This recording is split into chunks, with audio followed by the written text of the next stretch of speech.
Assalamualaikum warahmatullahi wabarakatuh.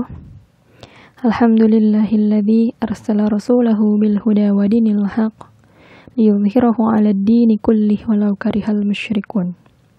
Asyhadu an la ilaha illallah wa asyhadu anna Muhammadan abduhu wa rasuluh la nabiyya ba'dah.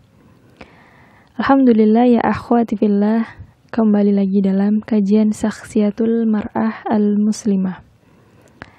Pada hari ini kita lanjutkan pembahasan tentang amalan-amalan ibadah seorang muslimah agar senantiasa dekat dengan Allah Subhanahu wa Ta'ala.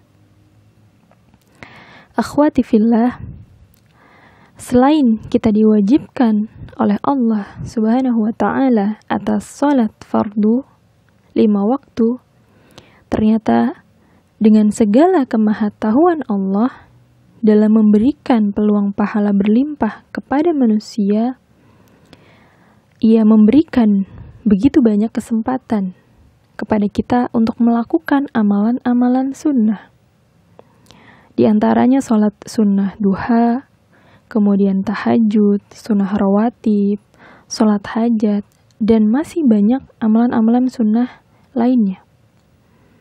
Nah, tentunya Allah tidak memberikan ini untuk membebani hambanya, melainkan untuk apa?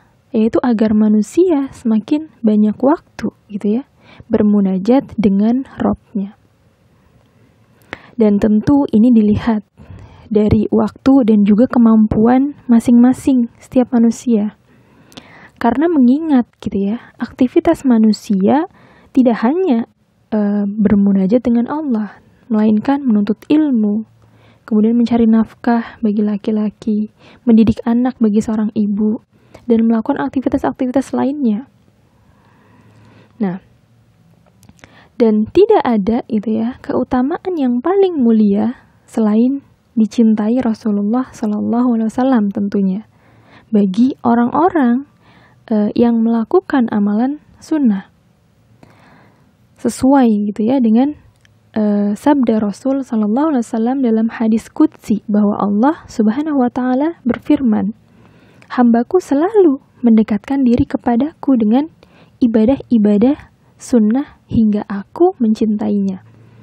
Apabila aku sudah mencintainya, maka aku akan menjadi pendengaran yang ia gunakan untuk mendengar, menjadi penglihatan yang ia gunakan untuk melihat, menjadi tangan yang ia gunakan untuk membentangkan sesuatu, dan menjadi kaki yang ia gunakan untuk berjalan. Jika ia meminta kepadaku, pasti aku kabulkan permintaannya. Dan jika ia memohon perlindungan kepadaku, niscaya aku akan melindunginya. Hadis riwayat Bukhari. Nah, karena Allah ketika sudah mencintai hambanya, Dia akan memanggil Jibril alaihissalam. Dalam sebuah hadis diberitakan bahwa Allah akan memanggil Jibril alaihissalam dan menyeru, wahai Jibril, sungguhnya aku telah mencintai si fulan, mencintai si fulanah. Nah, maka cintailah dia. Allah menyuruh Jibril untuk mencintai si fulan yang telah Allah cintai. Nah, kemudian Jibril akan melakukan hal yang sama dengan menyeru kepada para penduduk langit untuk mencintai orang-orang yang telah Allah cintai. Nah, makanya Rasulullah SAW dalam hal ini kita bergaca kepada beliau. Masya Allah, luar biasa Beliau yang luput dari kesalahan saja beliau masih melaksanakan amalan-amalan sunnahnya, bahkan sampai telapak kakinya membengkak, hingga Ummul Mukminin Aisyah radhiyallahu anha itu bertanya kepada beliau, mengapa wahai Rasul engkau melakukan semua ini, padahal Allah telah mengampuni dosa-dosamu yang telah lalu dan yang akan datang. Beliau hanya menjawab, tidak bolehkah aku menjadi seorang hamba yang bersyukur? Nah, Masya Allah seorang Rasulullah Sallallahu Alaihi Wasallam saja yang telah dihapuskan gitu ya kesalahan-kesalahannya oleh Allah dan telah dijamin surganya Allah, itu masih sibuk gitu ya, memperbaiki diri dengan cara bersyukur kepada Allah dan melaksanakan amalan-amalan sunnah di hadapannya. Nah, kemudian siapa lagi? Kita bisa juga mencontoh Ummul Mukminin Zainab radhiyallahu anha. Juga sering melaksanakan salat sunnah, bahkan memperpanjang bacaan salatnya. Kemudian Haulah juga nih binti Tuwaid juga sama. Bahkan dalam sebuah riwayat dikatakan ia tidak tidur sejenak pun gitu ya sepanjang malam. Nah, ini yang menjadi poin pentingnya gitu ya. Bahkan Rasulullah justru menegaskan kepada Haulah bahwasannya kerjakanlah amalan semampu kalian. Sesungguhnya Allah tidak pernah bosan hingga kalian merasa bosan. Nah, mengamalkan amalan-amalan sunnah sebuah keharusan tentu gitu ya. Sebuah amalan yang utama bagi seorang muslim atau muslimah. Nah, tetapi gitu ya, jangan sampai juga kita terlalu menforsir diri tadi ya dengan berlebihan dia sampai tadi tidak melaksanakan tidur sepanjang malamnya. Nah, karena apa? Karena tubuh kita itu kan butuh hak untuk istirahat.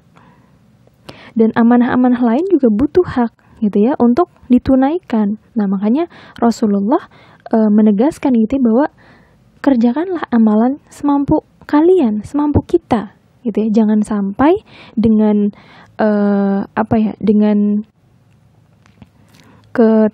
dengan memforsir diri untuk melaksanakan amalan yang secara berlebihan, tapi akhirnya kita cepat merasa bosan. Nah, itu jangan sampai.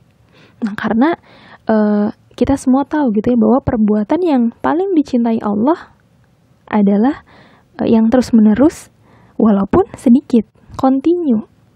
Ya, dalam hal ini Aisyah juga sama gitu ya. Mencontoh Rasulullah, bahkan seluruh keluarganya, kerabat-kerabatnya Rasul itu mencontoh beliau dalam melaksanakan amalan-amalan sunnah. Sedikit tetapi continue gitu ya. Dalam sebuah hadis Rasulullah bersabda gitu ya, ahabbul a'mali ila Allah ta'ala adwamuha wa in qalla. Qala wa kanat Aisyatu idza amilatil amal lizamathu, rawahu Muslim. Nah, perbuatan yang paling dicintai Allah Ta'ala adalah yang terus-menerus walaupun sedikit. Nah, ini kuncinya di sini. Sedikit tetapi terus-menerus gitu ya. Nah, itu lebih Allah cintai. Nah, perawi berkata adalah Aisyah radhiyallahu anha apabila melakukan sebuah amalan kemudian ia menekuninya. Nah, Masya Allah gitu. Kita juga harus menjadi orang-orang yang seperti ini, mencontoh Rasul, mencontoh Ummul Mukminin Aisyah dan juga seluruh sahabat Rasul Shallallahu Alaihi Wasallam dalam hal ibadah. Nah, ini juga menjadi catatan besar gitu ya untuk kita akhwati fillah bahwa tadi ya amalan sedikit tetapi continue ya lebih Allah cintai daripada yang berlebihan ya, yang tidak proporsional lah ya, tidak sesuai dengan kemampuan kita. Karena sekalipun kita bilang ya kita mampu aja untuk begadang semalaman hanya untuk bermunajat kepada Allah. Nah, tetapi apa? Tapi tadi gitu ya, tubuh kita tidak mampu untuk itu. Karena ketika malam ada waktu dan ada hak untuk tubuh kita istirahat, untuk tubuh kita tidur. Nah, kemudian ketika waktunya bangun, maka silahkan laksanakan apa yang menjadi amalan-amalan yang akan kita kejar di hadapan Allah Subhanahu wa Ta'ala.